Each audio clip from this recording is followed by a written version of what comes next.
The Rime of the Ancient Mariner. It is an ancient mariner, and he stoppeth, one of three. By thy long grey beard and thy glittering eye, now wherefore stoppest me? The bridegroom's doors are opened wide, and I am next of kin. The guests are met, the feast is set, mayst hear the merry din. But still he holds the wedding guest. There was a ship, quoth he. Nay, if thou'st got a laughsome tale, mariner, come with me. He holds him with his skinny hand. Quoth he, there was a ship. Now get thee hence, thou grey-beard loon, or my staff shall make thee skip. He holds him with his glittering eye. The wedding guest stood still, and listens like a 3 years' child. The mariner hath his will. The wedding guest sat on a stone, he cannot choose but hear. And thus spake on that ancient man, the bright-eyed mariner. The ship was cheered, the harbour cleared, merrily did we drop below the kirk, below the hill, below the lighthouse top. The sun came up upon the left, out of the sea came he, and he shone bright, and on the right went down into the sea.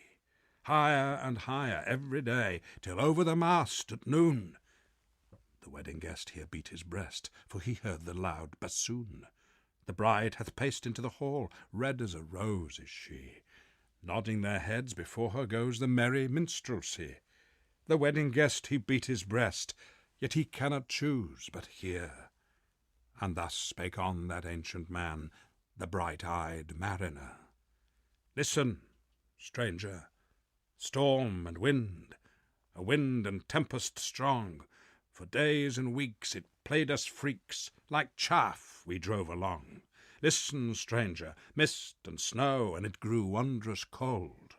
And ice mast high came floating by, as green as emerald. And through the drifts the snowy cliffs did send a dismal sheen. Nor shapes of men nor beasts we ken, the ice was all between.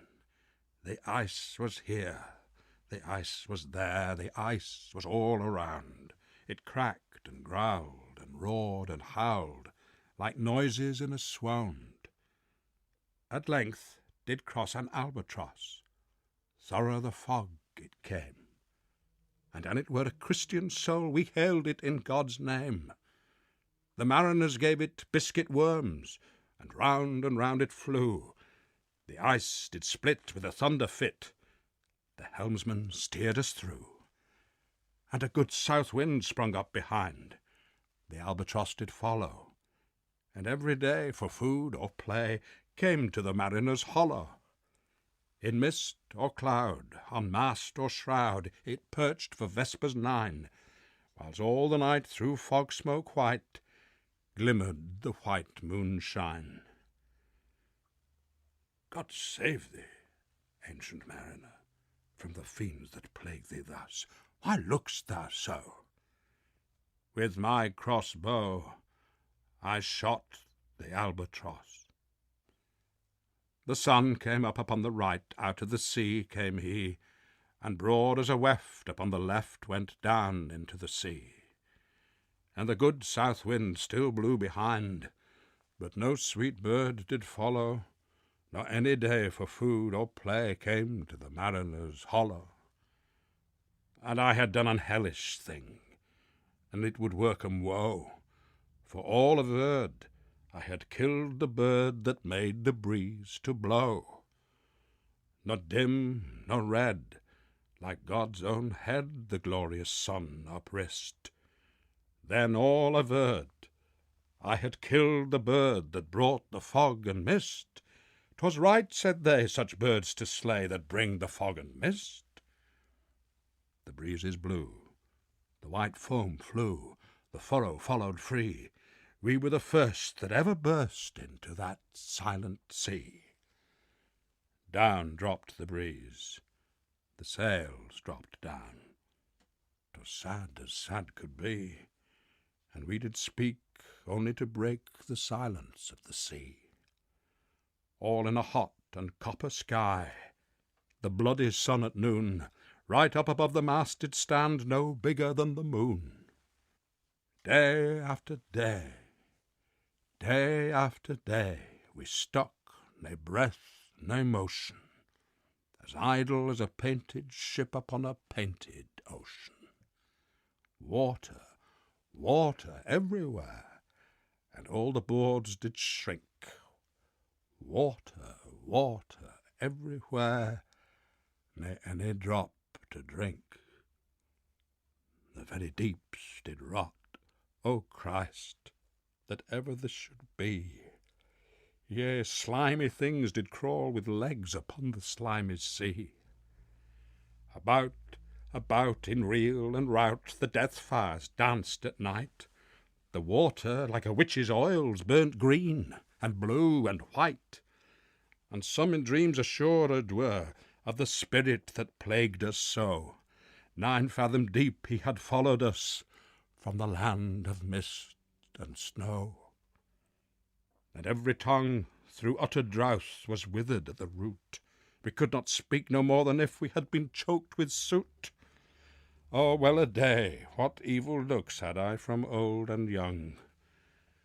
Instead of the cross, the albatross about my neck was hung. I saw a something in the sky, no bigger than my fist. At first it seemed a little speck, and then it seemed a mist. It moved, and took at last a certain shape, I wist. A speck, a mist, a shape, I wist. And still it neared, and an it dodged a water sprite, it plunged, and tacked, and veered. With throat unslaked, with black lips baked, ne could we laugh, ne wail. Then while through droughts all dumb they stood, I bit my arm, and sucked the blood, and cried, "A sail! A sail!" With throat unslaked, with black lips baked, agape they heard me call. Gramercy they for joy did grin, and all at once their breath drew in, as they were drinking all. She doth not tack from side to side, hither to work us weal. Withouten wind, withouten tide, she steadies with upright keel. The western wave was all aflame, the day was well nigh done. Almost upon the western wave rested the broad bright sun, when that strange shape drove suddenly betwixt us and the sun. And straight the sun was flecked with bars. Heaven's mother send us grace, as if through a dungeon grate he peered with broad and burning face.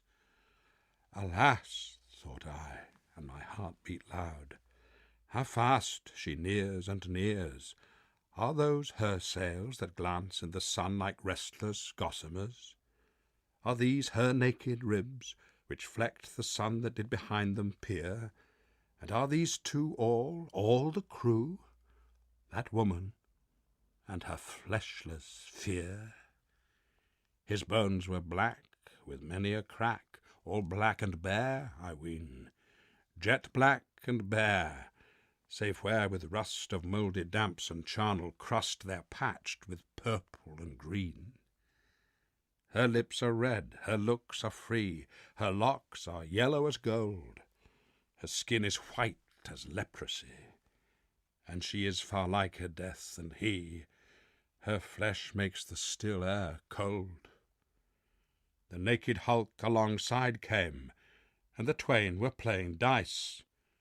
"The game is done, I've won, quoth she, and whistled thrice.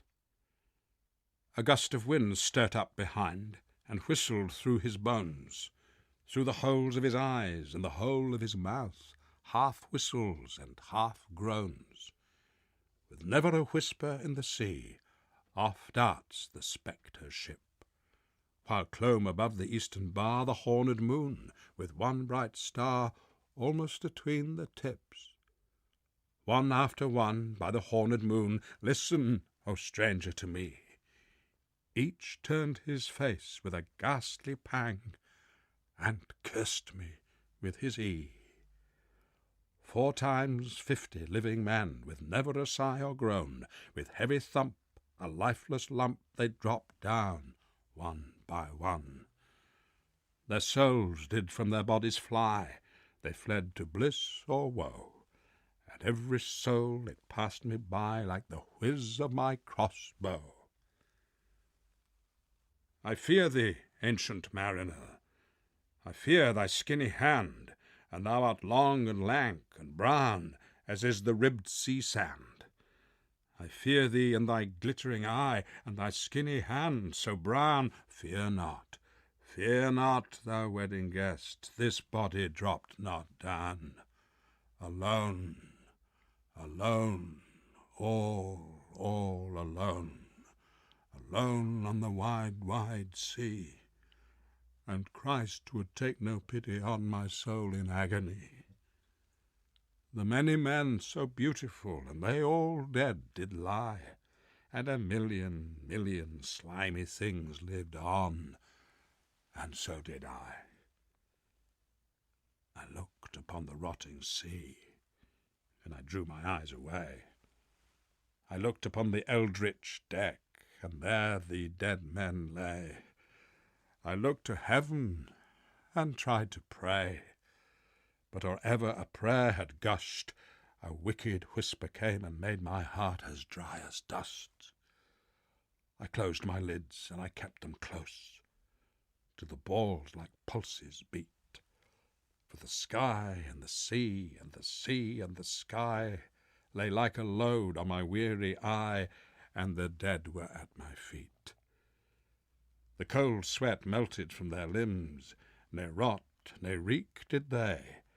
The look with which they looked on me had never passed away. An orphan's curse would drag to hell a spirit from on high, but oh, more horrible than that is the curse in a dead man's eye. 7 days, 7 nights I saw that curse, and yet I could not die. The moving moon went up the sky, and nowhere did abide. Softly she was going up, and a star or two beside.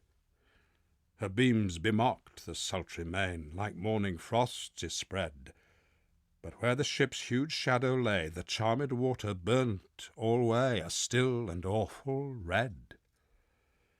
Beyond the shadow of the ship I watched the water snakes. They moved in tracks of shining white, and when they reared, the elfish light fell off in hoary flakes. Within the shadow of the ship I watched their rich attire. Blue, glossy green, and velvet black they coiled and swam, and every track was a flash of golden fire. O happy living things! No tongue their beauty might declare. A spring of love gushed from my heart, and I blessed them unaware. Sure my kind saint took pity on me, and I blessed them unaware. The selfsame moment I could pray, and from my neck so free the albatross fell off and sank like lead into the sea.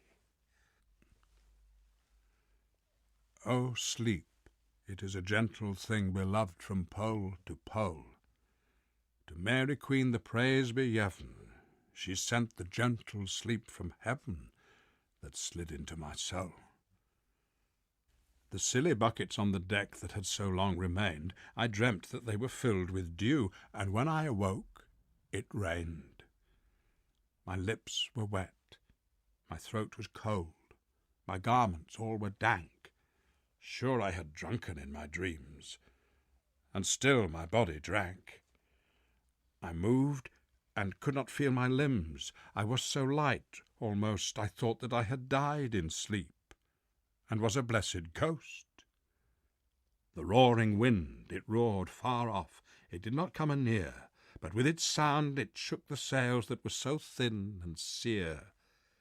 The upper air bursts into life, and 100 fire flags sheen. To and fro they are hurried about, and to and fro and in and out the stars dance on between. The coming wind doth roar more loud, The sails do sigh like sedge. The rain pours down from one black cloud, and the moon is at its edge. Hark, hark, the thick black cloud is cleft, and the moon is at its side.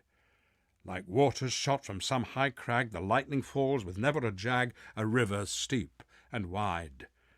The strong wind reached the ship. It roared and dropped down like a stone. Beneath the lightning and the moon, the dead men gave a groan. They groaned, they stirred, they all uprose. Ne spake, ne moved their eyes. It had been strange, even in a dream, to have seen those dead men rise. The helmsman steered, the ship moved on, yet never a breeze up blew.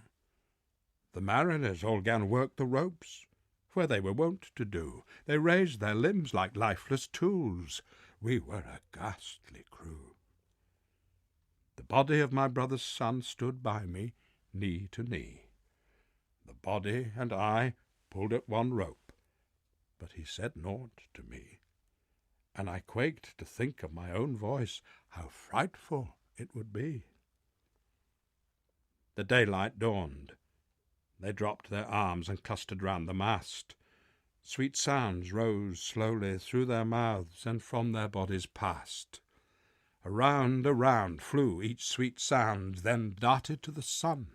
Slowly the sounds came back again, now mixed, now one by one.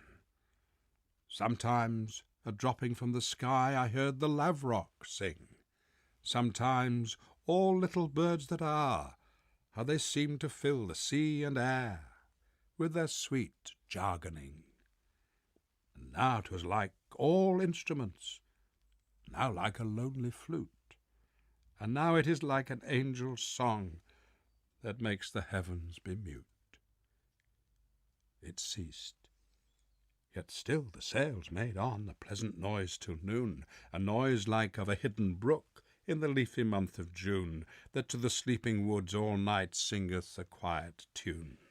Listen, oh listen, thou wedding guest, mariner, thou hast thy will, for that which comes out of thine eye doth make my body and soul to be still. Never sadder tale was told to a man of woman born. Sadder and wiser, thou wedding guest, thou'lt rise to-morrow morn. Never sadder tale was heard by a man of woman born. The mariners all returned to work as silent as beforn. The mariners all 'gan pull the ropes, but look at me, they knolled. Thought I'm as thin as air, they cannot me behold. Till noon we silently sailed on, yet never a breeze did breathe. Slowly and smoothly went the ship, moved onward from beneath.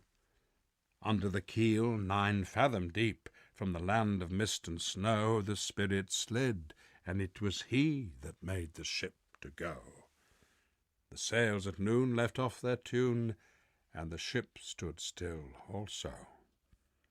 The sun right up above the mast had fixed her to the ocean, but in a minute she 'gan stir with a short, uneasy motion, backwards and forwards half her length, with a short, uneasy motion.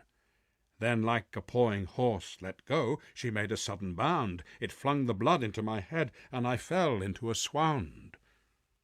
How long in that same fit I lay, I have not to declare, but ere my living life returned, I heard, and in my soul discerned, 2 voices in the air. "Is it he?" quoth one. "Is this the man? By him who died on cross, with his cruel bow he laid full low the harmless albatross. The spirit who bideth by himself in the land of mist and snow, he loved the bird that loved the man who shot him with his bow." The other was a softer voice, as soft as honeydew. Quoth he, "The man hath penance done, and penance more will do."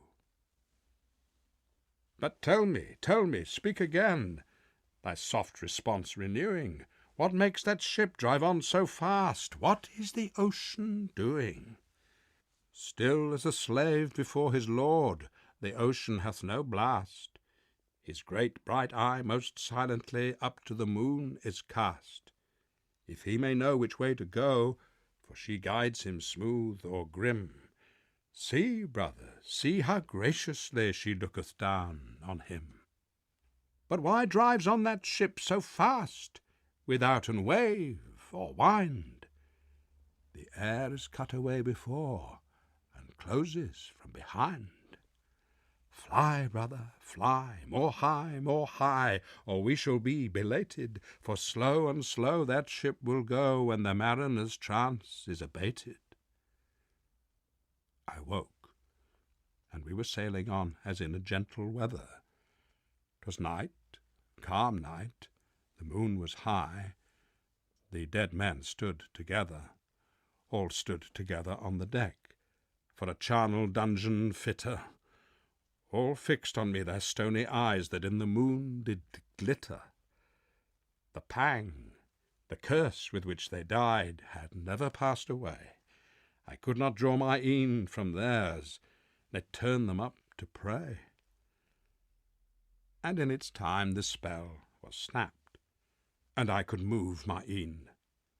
I looked far forth, but little saw of what might else be seen. Like one that on a lonely road doth walk in fear and dread, and having once turned round walks on, and turns no more his head, because he knows a frightful fiend doth close behind him tread.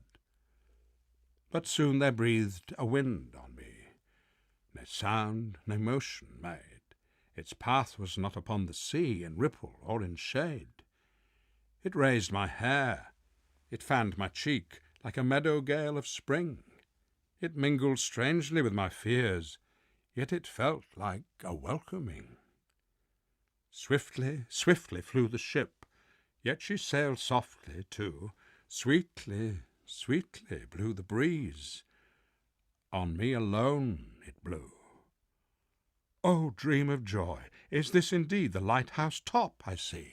Is this the hill? Is this the kirk? Is this mine own country? We drifted o'er the harbour bar, and I with sobs did pray, Oh, let me be awake, my God, or let me sleep alway. The harbour bay was clear as glass, so smoothly it was strewn, and on the bay the moonlight lay, and the shadow of the moon. The moonlight bay was white all o'er, till rising from the same full many shapes that shadows were, like as of torches came. A little distance from the prow those dark red shadows were, but soon I saw that my own flesh was red as in a glare. I turned my head in fear and dread, and by the holy rood the bodies had advanced, and now before the mast they stood. They lifted up their stiff right arms, they held them straight and tight, and each right arm burnt like a torch that's borne upright. Their stony eyeballs glittered on in the red and smoky light. I prayed and turned my head away, forth-looking as before. There was no breeze upon the bay, no wave against the shore. The rock shone bright, the kirk no less that stands above the rock, the moonlight steeped in silentness the steady weathercock. And the bay was white with silent light, till rising from the same full many shapes that shadows were, in crimson colours came. A little distance from the prow those crimson shadows were. I turned my eyes upon the deck. O Christ, what saw I there? Each corse lay flat, lifeless and flat, and by the holy rood a man all light, a seraph man on every corse there stood. This seraph band each waved his hand. It was a heavenly sight. They stood as signals to the land, each one a lovely light. This seraph band each waved his hand. No voice did they impart, no voice, but oh, the silence sank like music on my heart. Eftsoons I heard the dash of oars, I heard the pilots cheer, my head was turned perforce away, and I saw a boat appear. Then vanished all the lovely lights, the bodies rose anew, with silent pace each to his place, came back the ghastly crew. The wind that shade nor motion made, on me alone it blew. The pilot and the pilot's boy, I heard them coming fast. Dear Lord in heaven, it was a joy the dead men could not blast. I saw a third, I heard his voice, it is the hermit good. He singeth loud his godly hymns that he makes in the wood. He'll shrieve my soul, he'll wash away the albatross's blood. This hermit good lives in that wood which slopes down to the sea.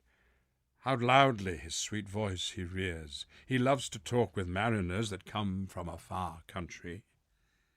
He kneels at morn and noon and eve. He hath a cushion plump. It is the moss that wholly hides the rotted old oak stump. The skiff-boat neared. I heard them talk. Why, this is strange, I trow. Why are those lights so many and fair, that signals made but now? Strange, by my faith, the hermit said, and they answered not our cheer. The planks looked warped, and see those sails, how thin they are and sere. I never saw aught like to them, unless perchance it were the skeletons of leaves that lag my forest brook along, when the ivy tod is heavy with snow, and the owlet whoops to the wolf below that eats the she-wolf's young. Dear Lord, it has a fiendish look, the pilot made reply. I am afeard. Push on, said the hermit cheerily. The boat came closer to the ship, but I ne spoke, ne stirred. The boat came close beneath the ship, and straight a sound was heard. Under the water it rumbled on, still louder and more dread. It reached the ship, it split the bay, the ship went down like lead. Stunned by that loud and dreadful sound, which sky and ocean smote, like one that hath been 7 days drowned, my body lay afloat. But swift as dreams myself I found within the pilot's boat. Upon the whirl where sank the ship, the boat spun round, and all was still, save that the hill was telling of the sound. I moved my lips. The pilot shrieked and fell down in a fit. The holy hermit raised his eyes and prayed where he did sit. I took the oars. The pilot's boy, who now doth crazy go, laughed loud and long, and all the while his eyes went to and fro. Ha, ha, quoth he, full plain I see, the devil knows how to row. And now all in my own country I stood on the firm land. The hermit stepped forth from the boat, and scarcely he could stand. Oh, shrieve me, holy man! The hermit crossed his brow. Say, quick, quoth he, I bid thee say, what manner man art thou? Forthwith this frame of mine was wrenched with a woeful agony, which forced me to begin my tale, and then it left me free. Since then, at an uncertain hour, now oft times and now fewer, that anguish comes and makes me tell my ghastly aventure. I pass like night from land to land, I have strange power of speech.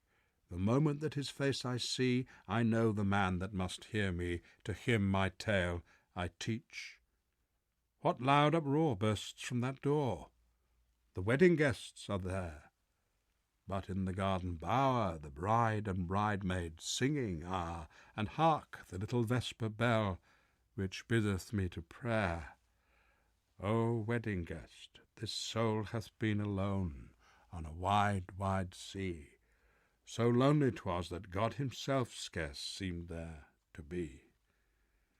O sweeter than the marriage feast, 'tis sweeter far to me to walk together to the kirk with a goodly company. To walk together to the kirk, and all together pray, while each to his great Father bends, old men and babes, and loving friends, and youths, and maidens gay. Farewell, farewell, but this I tell to thee, thou wedding guest, he prayeth well who loveth well both man and bird and beast. He prayeth best who loveth best all things both great and small, for the dear God who loveth us he made, and loveth all. The mariner whose eye is bright, whose beard with age is hoar, is gone. And now the wedding guest turned from the bridegroom's door. He went like one that hath been stunned, and is of sense forlorn, a sadder and a wiser man. He rose the morrow morn.